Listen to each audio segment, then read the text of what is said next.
तो अगर अर्थ की बात करें मेजर टाइप के आइस कैप्स एक है अंटार्कटिका में, एक है ग्रीनलैंड में अलोंग द हाईलैंड्स। तो ये यहाँ पे हाईलैंड्स है और फिर बहुत सारे मैनी हाईलैंड्स है अलोंग द स्नो लाइन की माउंटेन है। यहाँ पे स्नो लाइन होती है, इसके ऊपर ग्लेशियर होता है और ये काफ़ी जगह मिलते हैं, इंडिया में मिलते हैं, हिमालयस में। एंड आइस कैप्स जो होते हैं वो ice caps, ice from ice caps ये सारे डायरेक्शन में जाते हैं, तो इसके पास ग्लेशियर्स, तो ग्लेशियर्स की तरह ये मेल्ट करते हैं ग्लेशियर्स। तो जब ये सी में जाती हैं तो ये पोलर वाटर में as a ice shell floor करती हैं। तो आइस शेल्स क्या होती हैं, पूरे जो आइस मास है वो इससे डिटैच होकर फ्लोट करने लगे वाटर में, सी वाटर में, तो उसे बोलते हैं आइस शेल्स। तो ये आइस कैप है अबव स्नो लाइन, जब ये मूव करता है नीचे तो इसे बोलते हैं ग्लेशियर। तो आइसबर्ग होता है, ये पानी है, पानी के ऊपर ये आइसबर्ग है, इसका 1 पार्ट ऊपर होता है, ऑलमोस्ट 9 पार्ट नीचे होता है, तो ये होता है आइसबर्ग। ये फ्लोटिंग होते हैं ऑन द सी वाटर। तो जब आइस शीट है, पूरी आइस शीट इंडिविजुअल में ब्रेक हो जाती है एंड फ्लोट करने लगती है, उनको बोलते हैं आइसबर्ग। इसका 1 पार्ट ऊपर होता है एंड 9 पार्ट नीचे होता है एंड साइज में कम होती जाती है। जब वो वार्म वाटर्स में जाती है तो ये मेल्ट होती जाती है। सपोज ये आइसबर्ग है अभी इस एरिया में एंड ये नीचे आएगा, ये मेल्ट होता जाएगा and dropping the rock debris. And इनके बीच में जब ये आइसबर्ग जब बने होंगे तो यहाँ पे इसके अंदर रॉक डेब्रीज होगी, वो ड्रॉप होती जाती है जब वो वार्म वाटर में जाते हैं और जब मेल्ट होते हैं तब।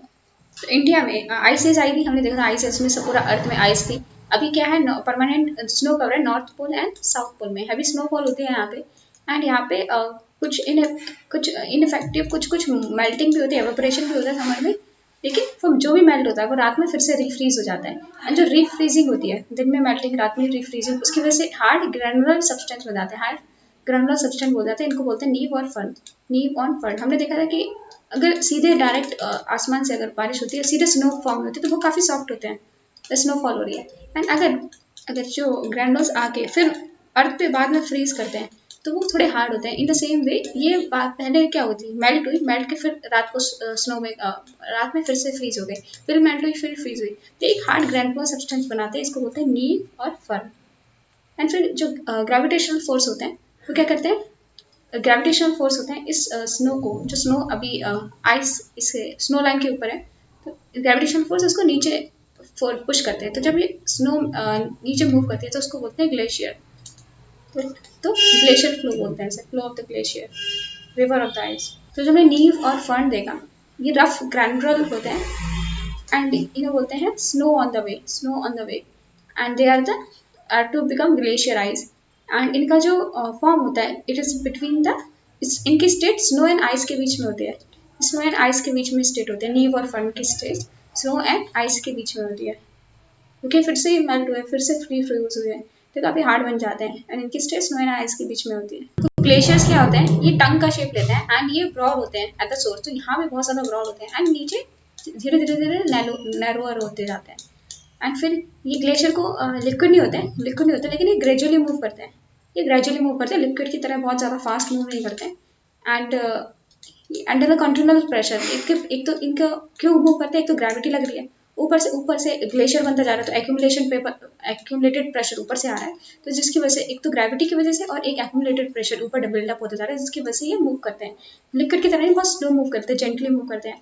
एंड यहाँ पे मिडिल में सबसे ज़्यादा इनकी मूवमेंट होती है, मिडिल में ज़्यादा मूवमेंट होती है क्योंकि यहाँ पे कोई फ्रिक्शन नहीं हो रहा। साइड वाइज साइड में क्या है, ये जैसे कुछ ये ग्लेशियर मूव करिए, साइड में यहाँ पे है माउंटेन, यहाँ पे माउंटेन है, तो जो साइड वाली है तो यहाँ पे इसको फ्रिक्शन मिलेगी, मिडिल में ये बहुत स्मूथली मूव करेगी।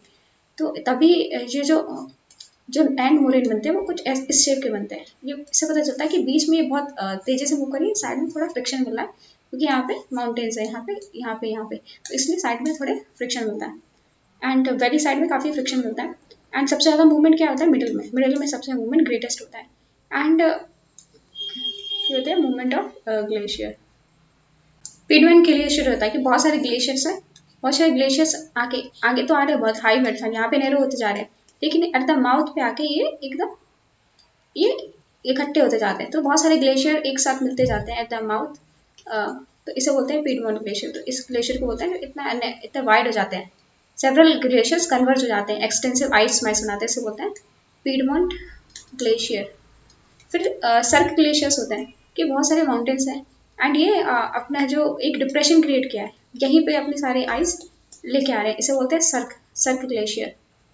जैसे ये क्या माउंटेन है, ये माउंटेन यहाँ पे ग्लेशियर है एंड ग्लेशियर का नीचे आ रहा है, तो यहाँ पे ये इसके गोल्डन फ्लैप इसको इसको ब्रेक करेंगे एंड यहाँ पे जो आइस मास क्रिएट हो जाएगा, इसे बोलेंगे सर्क ग्लेशियर। और अगर यहाँ पे पानी हो गया, ये आइस मेल्ट करके इसे बोलते हैं कोरी लेक।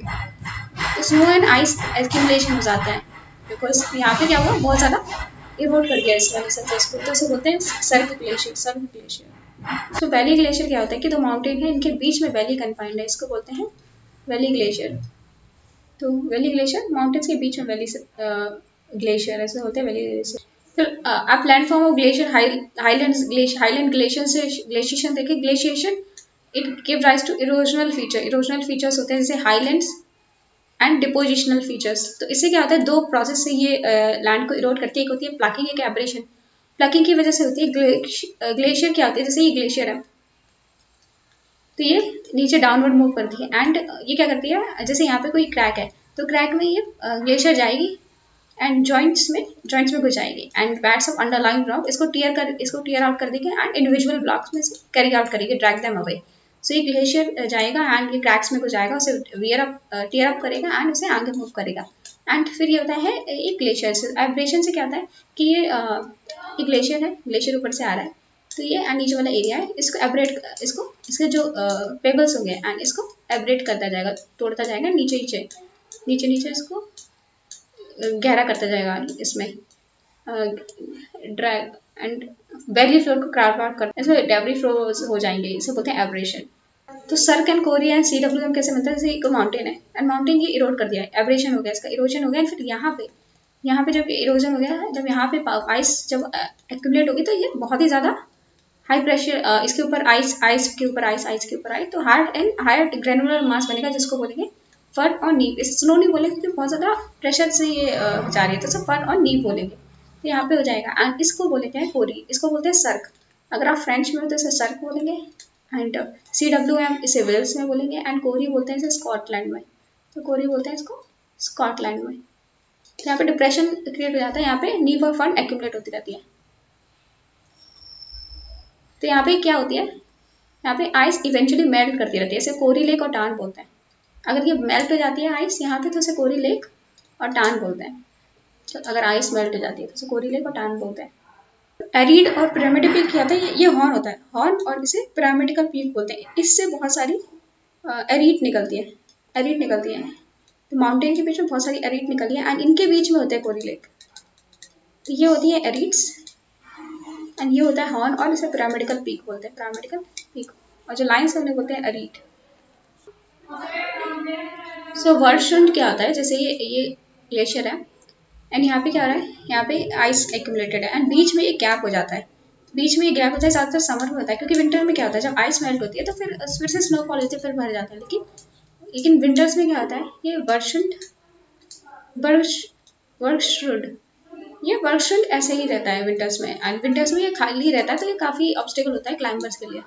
एंड यहाँ पे टर्मिनल मोरेन आ गई एंड यहाँ पे क्रेवाइसेस बन जाते हैं, इधर क्रेवाइसेस बन जाता है। तो जो गैप क्रिएट होता है यहाँ पे, जैसे ये ओशन है, यहाँ पे बैक गैप के, यहाँ पे भी आइस, यहाँ पे भी आइस, तो यहाँ पे जो गैप क्रिएट हुआ है इसको बोलते हैं बर्गशुंड और रिमाई बोलते हैं। एंड ये कब होता है, समर में, जब आइस तो मेल्ट कर आगे जा रही है, इधर टर्मिनल मोरेन पे जा रही है, लेकिन यहाँ पे गैप क्रिएट होगा एंड कोई नई आइस हो नहीं रही है, समर में आइस नहीं गिर रही है इसको भरने के लिए, तो ये काफ़ी ऑब्स्टिकल होता है क्लाइंबर्स के लिए। फर्दर डाउन जहाँ पे ग्लेशियर क्या करती है, बेंड करती है, यहाँ पे क्रैक्सेस डेवलप हो जाते हैं, तो यहाँ इसको बोलते हैं क्रिवासिस और क्रैक्स, तो यहाँ पे क्रिवासिस और क्रैक्स डेवलप हो जाते हैं फर्दर डाउन। ग्लेशियर्स क्या बनाते हैं, यू शेप वैली बनाते हैं, रिवराइन प्लेटफॉर्म में वी शेप वैली, तो यहाँ पे जैसे ये माउंटेन है, आगे माउंटेन है, ये माउंटेन है, तो यहाँ पे U shaped valley carve out करेंगे ग्लेशियर से, यू शेप वैली, पूरी यू शेप्ड वैली बनाते हैं ये लोग, ये जो ग्लेशियर से यू शेप वैली बनाते हैं।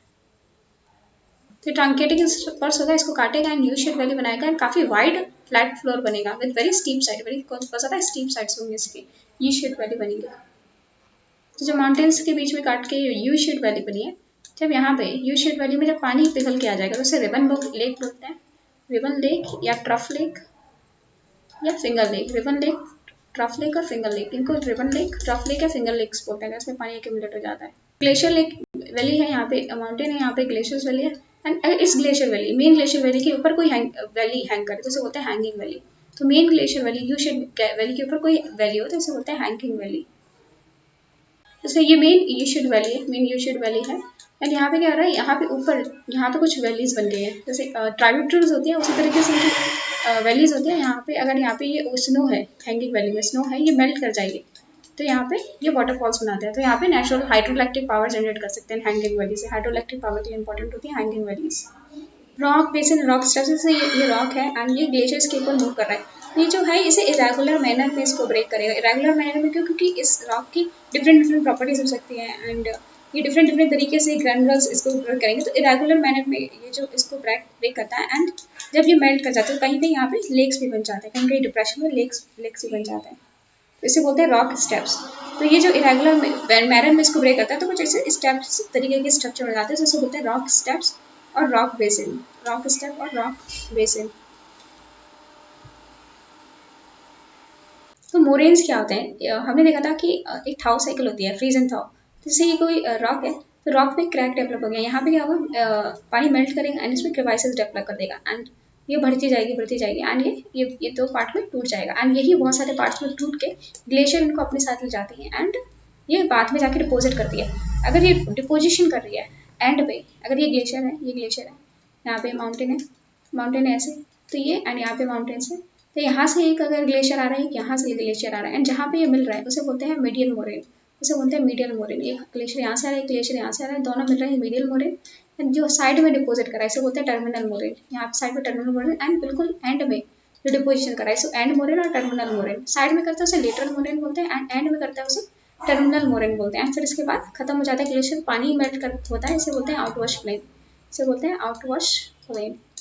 एंड जो फिर ये जो ग्लेशियर रिट्रीट करता है, ये ग्लेशियर रिट्रीट करता है तो फिर जो पेबल्स एंड जो छोड़ जाता है उनसे बोलते हैं ग्राउंड मोरेन। जो ग्राउंड मोरेन जब ग्लेशियर रिट्रीट करता है और जो नीचे पेबल्स रह जाते हैं बोलते हैं ग्राउंड मोरेन। तो ये ग्लेशियर है, एक ग्लेशियर ये माउंटेन है, एक ग्लेशियर यहाँ से आ रहा है, एक ग्लेशियर यहाँ से आ रहा है, जहाँ पे मिल रहा है ये है मीडियल मोरेन, ये साइड से है लेटरल मोरेन, साइड से यहाँ पे लग रहा है लेटरल मोरेन एंड फिर ये एंड में ये है एंड मोरेन और टर्मिनल मोरेन एंड ये आउटवॉश प्लेन, यहाँ पे पानी जाता है। फिर ये जब रिवर ग्लेशियर रिट्रीट करते हैं तो यहाँ पे कुछ रॉक रह जाते हैं, उनको बोलते हैं ग्राउंड मोरेन।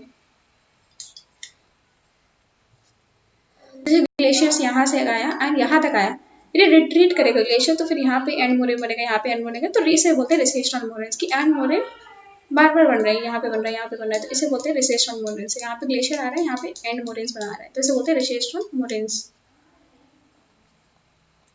तो माउंटेन्स जो ग्लेशियर से यू शेप वैली क्रिएट करते हैं, तो ये यू शेप वैली है। अगर यहाँ पे कहीं सी लेवल राइज होता है एंड सी का कहीं से भी पानी आ जाता है तो ये यू शेप वैली बन जाती है, फिर इसे बोलते हैं जॉर्ड्स बोलते हैं। तो नॉर्वे एंड चिले में काफ़ी फेमस है, नॉर्वे एंड चिले के जॉर्ड्स काफ़ी फेमस है, तो इसे बोलते हैं जॉर्ड्स। तो ये ग्राउंड ग्लेशियर वैली होती है, जब सी लेवल राइज होती है तो ये पानी से भर जाती है, तो इसे बोलते हैं जॉर्ड्स। ग्लेशियर्स में मोस्ट ऑफ द जो फीचर्स होते हैं वो डिपोजिशनल लैंडफॉर्म के होते हैं, कुछ होते हैं इरोजनल लैंडफॉर्म के भी, ज़्यादातर होते हैं डिपोजिशनल लैंडफॉर्म के होते हैं। अब रॉशिया माउंटेन्स देखते हैं। रॉशिया माउंटेन्स एक इरोजनल फीचर है, इसमें क्या होता है, ये माउंटेन है, सपोज ये ऐसा माउंटेन है, तो यहाँ से ग्लेशियर ऊपर से मूव कर रहा है, तो जब ग्लेशियर ऊपर से मूव कर रही है तो यहाँ पे एब्रेशन होता है। एक दो चीज़ें होती है, कि एब्रेशन होता है ग्लेशियर्स में, एक होता है प्लगिंग। तो एब्रेशन में क्या होता है कि ये जो रॉक्स होते हैं ये इसको स्मूथ बनाते हैं, इस सरफेस को स्मूथ बना देते हैं। फिर यहाँ पे जब ग्लेशियर जाते हैं तो यहाँ पे क्या होता है, यहाँ पे प्लगिंग होती है। प्लगिंग मतलब यहाँ पे अंदर जाके यहाँ पे क्रैक्सेस में पानी अंदर जाता है एंड फिर यहाँ को ब्रेक करता है, यहाँ पे ब्रेक करता है। तो ये जो फिर एंड रिजल्ट बनता है कि यहाँ पे ये स्मूथनिंग हो जाती है, यहाँ पे स्टीप स्लोप बनता है, तो यहाँ पे इसे बोलते हैं रॉचियर माउंटेन। फिर रॉचियर माउंटेन यहाँ पे स्मूथ बन जाता है, यहाँ पे एब्रेशन की वजह से, एंड यहाँ पे स्टीप स्लोप बन रहा है बिकॉज ऑफ प्लगिंग। यहाँ पे प्लगिंग होती है कि अंदर गया फिर से अंदर, इसमें क्या होता है तो वही फ्रीजिंग रिफ्रीजिंग एंड ये टूटते जाते हैं, तो प्लगिंग होती है यहाँ पे इस साइड होती है हमारा एब्रेशन एंड फिर ये रॉशियर माउंटेन बनते हैं। ये एक इरोजनल फीचर्स है, ज़्यादातर डिपोजिशनल फीचर्स होते हैं, ये इरोजनल फीचर्स है। क्रैग एंड टेल में क्या होता है, क्रैग एंड टेल, तो तो इसमें जो क्रैग होता है वो इरोजनल होता है, टेल में यहाँ पे डिपोजिशन होता है। यहाँ पे क्या होता है, बीच में एक रेजिस्टेंट हार्ड रॉक है एंड बीच आसपास क्या है, आसपास ये सॉफ्टर रॉक है। तो ये सॉफ्टर रॉक है एंड ये भी सॉफ्टर रॉक है एंड बीच में रेजिस्टेंट हार्ड रॉक है। तो क्या होगा कि रॉक यहाँ से ग्लेशियर इस साइड मूव करे, ग्लेशियर इस साइड मूव करे, तो यहाँ पे प्लकिंग एंड एब्रेशन होगा, इसका प्लकिंग एंड एब्रेशन होगा एंड ये हार्ड रॉक को तो एब्रेट नहीं कर पाई, तो हार्ड रॉक यहाँ पे जाके डिपोजिशन होगा। तो यहाँ से प्लकिंग एब्रेशन होगा, डिपोजिशन होगा यहाँ पे। तो यहाँ पे स्ट्रक्चर यहाँ पे कुछ ऐसा बन जाएगा, यहाँ पे ये तो हार्ड रॉक है, इसको कुछ होगा नहीं एंड फिर यहाँ पे डिपोजिशन फीचर बन जाएगा। तो यहाँ पे काफी डिपोजिशन फीचर बन जाएगा। तो इसे बोलते हैं क्रैक एंड इसे बोलते हैं टेल। तो कुछ ऐसा फीचर बन जाएगा यहाँ पे एंटिज्म पहले क्या होगा, पूरा ऐसा स्ट्रक्चर होगा, यहाँ से ग्लेशियर वो करा, इसको रोट करता जाएगा, इसको रोट कर जाएगा, यहाँ बीच में हार्ड रॉक है फिर यहाँ पे डिपोजिशन करता जाएगा। तो एंड स्ट्रक्चर ऐसा बनेगा, ये हार्ड बचा इतना एंड यहाँ पे हार्ड रॉक है, फिर क्रैक एंड फिर यहाँ पे जो डिपोजिशन हो रही है, यहाँ पे डिपोजिशन हो रहा है, यहाँ पे पहले कम था, यहाँ पे डिपोजिशन वो होके ये ऊंचा हो गया, तो इसे बोलते हैं टेल। तो ये है क्रैक, ये है टेल। ये क्रैक एंड टेल स्ट्रक्चर होता है because of continuous hard rock soft rock की वजह से। एंड यहाँ पे है ये इरोजनल फीचर एंड टेल है depositional feature. Glacier till and boulder clay. Glacier till and boulder clay में क्या होता है कि बहुत सारे एक ग्लेशियर है, ग्लेशियर बहुत सारे वो लेके आ रहा है, बहुत सारे kind of boulder sticky clays and fine rock flour लेके आ रहा है एंड जब ग्लेशियर लिटरेट होगा तो जमीन पे ये सारे बोल्डर क्ले एंड ये रह जाएंगे। तो एंड इस जगह की फर्टिलिटी की होगी डिपेंड करता है कि किस तरीके का मटेरियल है। अगर रॉक फ्लोर क्ले अगर डिपॉजिट किया है तो यहाँ पे फर्टिलिटी अच्छी होगी एंड बड़े बड़े बोल्डर्स हैं तो वहाँ पे कुछ ग्रो नहीं कर पाएंगे, तो फर्टिलिटी अच्छी नहीं होगी। ये होता है glacier till and boulder clay. तो ग्लेशियर है नीचे ये लेके आ रहा है, बहुत सारे ये बोल्डर्स लेके आ रहा है, जब ये रिट्रीट होगा तो फिर यहाँ पे जमीन पे ये बहुत सारे बोल्डर्स बच जाएंगे एंड इसकी फर्टिलिटी डिपेंड होगी कि कितने फाइन है ये बोल्डर्स क्लेस, किस टाइप के हैं, यहाँ पे फर्टाइल जमीन होगी कि नहीं होगी, इस पर डिपेंड करेगा ग्लेशियर लैंडफॉर्म कितना ज़्यादा फर्टाइल होगा। तो एराटिक्स क्या होता है, सपोज ये माउंटेन है, ग्लेशियर आ रहा है तो यहाँ पे इसके बड़े बड़े बोल्डर्स आ रहे हैं इसके साथ, तो ये यहाँ पे आके जब ये रिट्रीट करेगा तो यहाँ पे बड़े बड़े बोल्डर्स यहाँ पे जमा हो जाएंगे, काफ़ी बड़े बड़े होते हैं एंड इनका जो कंपोजिशन होता है जो ऑलरेडी एग्जिस्टिंग लैंड है उससे बिल्कुल अलग होता है, तभी इनको एराटिक्स बोलते हैं। एंड ये काफ़ी हिंड्रेंस प्रोवाइड करते हैं, यहाँ पे फर्टिलिटी बिल्कुल खराब हो जाती है क्योंकि इनका कंपोजिशन बिल्कुल ही अलग है, जो एग्जिस्टिंग रॉक है उनसे अलग होता है एराटिक्स का कंपोजिशन। ड्रमलेंस क्या होता है, कुछ ऐसे फीचर्स होते हैं, ये यहाँ से क्या करते हैं, यहाँ से डायगनली अरेंज होते हैं ऐसे, ये इनको बोलते हैं बास्केट ऑफ एक्स टोपोग्राफी के बहुत सारे ड्रमलेंस एक साथ होते हैं। तो यहाँ से ऐसे होते हैं, इधर से स्टीपर होते हैं, तो elongating in the direction of ice flow and ice flow ऐसे जा रही है तो उसकी डायरेक्शन में इलोंगेटेड होता है एंड ये वेल बैक की तरह होते हैं, elongated in the direction of flow and यहाँ इस तरीके से इलोंगेटेड होता है। इनके जो हाइट, इनकी जो लेंथ होती है 1.5 किलोमीटर इतने तक हो सकते हैं एंड इनके 60 mm तक टॉल होते हैं एंड यहाँ पे ऑनसेट साइड स्टीपर होते हैं एंड यहाँ पे टैपर ऑफ होता है लीवर साइड। तो ये है ड्रमलिंस, तो यहाँ पे स्टीपर है ऑनसेट साइड में एंड यहाँ पे टेपर ऑफ हो रहे हैं लीवर साइड, यहाँ पे टेपर ऑफ हो रहे हैं एंड डायगनली अरेंज होते हैं, इसलिए इनको बोलते हैं basket of x topography, basket of x. ऐसा लगता है कि दूर से देखने में कि बास्केट में एक्स रखे हुए हैं, इस टाइप से ड्रमलिन अरेंज होते हैं। एस्कर्स होता है, ये जैसे ये ग्लेशियर है, पूरा ग्लेशियर है, ये ग्लेशियर आ रहा है यहाँ पे जब ये रिट्रीट हुआ यहाँ पे एक एस्कर बनता है। एस्कर ये होता है parallel to the direction of flow. तो ये किससे बनता है, जो भी ग्लेशियर में जो भी सैंड एंड बोल्डर्स होते हैं वो एक लाइन में इकट्ठे हो जाते हैं, इसको बोलते हैं एस्कर, इसको बोलते हैं एस्कर।